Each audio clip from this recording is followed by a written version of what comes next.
সময় তিনি সিপিআইএমএল দলের পশ্চিমবঙ্গ রাজ্য সম্পাদক ছিলেন, পলিটব্যুরো সদস্য ছিলেন এবং শরৎ দত্তের সবচেয়ে বড় যে ভূমিকাটা ছিল সেটা হচ্ছে দেশপ্রতি পত্রিকার সম্পাদনার সঙ্গে সঙ্গে শশাঙ্ক ছদ্মনামে তিনি একের পর এক তার ক্ষুরধার লেখনীর মাধ্যমে গোটা যুব সমাজকে যে উজ্জীবিত করেছিল সেটা দীর্ঘস্থায়ী হয় এবং তার ফলেই রাষ্ট্র তাকে বেঁচে থাকতে দেয়নি।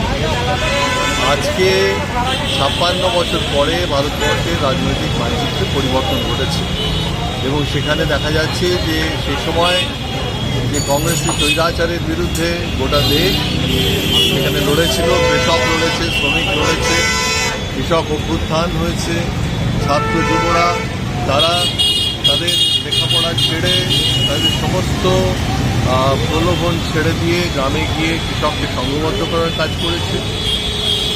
আর আজকে একটা ফ্যাসিবাদ যা ভারতবর্ষের আগে কখনো দেখেনি, ২০১৪ সালের পর থেকে একটা ফ্যাসিবাদী সরকার ভারতবর্ষের কেন্দ্রীয় ক্ষমতায় আসীন হয়েছে এবং তারা আজকে একের পর এক ভারতবর্ষের মানুষের খাদ্য, বস্ত্র, বাসস্থান, শিক্ষা, স্বাস্থ্য এবং পরিবেশের যে অধিকার সেই অধিকারটাকে ছিনিয়ে নিতে চাইছে।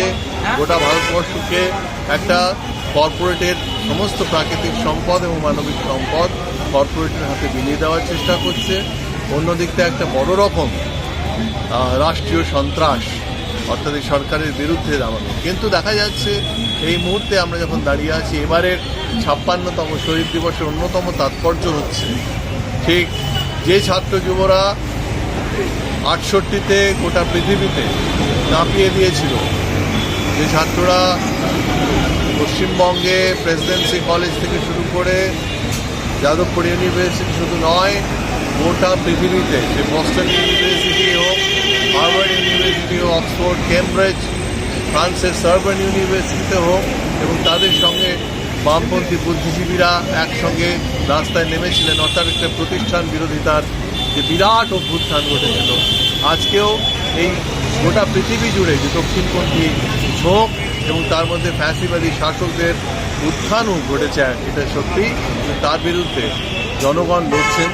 তারই সূত্র ধরে ভারতবর্ষে একটা বিপুল পরিমাণে ছাত্র যুবক তারা এই শাসকের তর্জনীকে উপেক্ষা করে তাদের সমস্ত রকম রাষ্ট্রের যে রাষ্ট্রযন্ত্রটাকে ব্যবহার করে তাদের আন্দোলন দমন করার ক্ষেত্রেও রাষ্ট্রকে পিছু হটতে হয়েছে এবং সেটা প্রমাণ করেছে যে শুধুমাত্র ককরোচ জনতা পার্টি নয়, তার সঙ্গে বামপন্থী ছাত্র যে কর্মীরা রয়েছেন, যারা নেতারা রয়েছেন, ছাত্র সংগঠনগুলো, তারা সে আন্দোলনে সবচেয়ে বড় ভূমিকা পালন করেছে।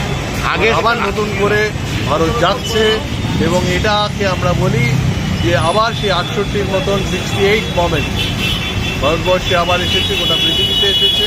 তো এইখানে বামপন্থীদের সামনে শরৎ দত্তদের মতন যারা আত্মাহুতি দিয়েছেন তাদের কথা স্মরণ করে, তাদের শিক্ষাকে আমাদের ধারণ করে আমাদের আজকের পরিস্থিতির নির্দিষ্ট বিশ্লেষণের মধ্যে দিয়ে আমরা আবার এই ভারতবর্ষকে নতুন করে স্বপ্ন দেখানোর জন্য যে যুব ছাত্ররা স্বপ্ন দেখাচ্ছেন, সেই স্বপ্নকে শ্রমিক, কৃষক, অন্যান্য মানুষের মধ্যে চালিয়ে দেওয়ার যে কাজটা কমিউনিস্ট পার্টির থাকে, সেই কাজে আমাদের ব্রতী হতে হবে, এই শপথ আমাদের নিতে হবে। সরকারের কাছে দাবি জানাচ্ছেন? দাবি আমরা আজ থেকে নয়, ১৯৯৮ সাল থেকে আমরা এই দাবি, সে সময় বামফ্রন্ট সরকার পশ্চিমবঙ্গে ছিল, তারা তোয়াক্কা করেনি। তখন সেই সময় বামফ্রন্টের মুখ্যমন্ত্রী তিনি বুদ্ধদেব ভট্টাচার্য বলেছিলেন যে ৭০ দশকের সমস্ত পুলিশ ফাইলগুলো সেটা লোপাট হয়ে গিয়েছে, খুঁজে পাওয়া যাচ্ছে না।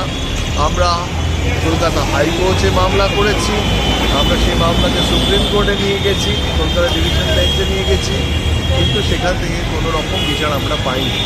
আজকেও সেই প্রশ্নটা বারবার, যতদিন এই পৃথিবীতে মানব সভ্যতা থাকবে, যতদিন মানুষের লড়াই থাকবে, মানুষের অধিকারের লড়াই থাকবে, ততদিনই ৭০ দশকে এই চারু মজুমদার, শরৎ দত্ত সহ ৫,০০০ যে যুবককে হত্যা করেছিল রাষ্ট্র, তার বিচারের দাবি সেটা বারবার ধ্বনিত হবে, প্রতিধ্বনিত হবে এবং আগামী যে প্রজন্ম আছে তারাও একইভাবে এই বিচার চাইতে থাকবে। সুতরাং এটা আমরা এই সরকার যারা আজকে পশ্চিমবঙ্গে ক্ষমতায় এসেছেন তাদের কাছে আমরা আশা করি না, কিন্তু এটাকে আমাদের আদায় করতে হবে।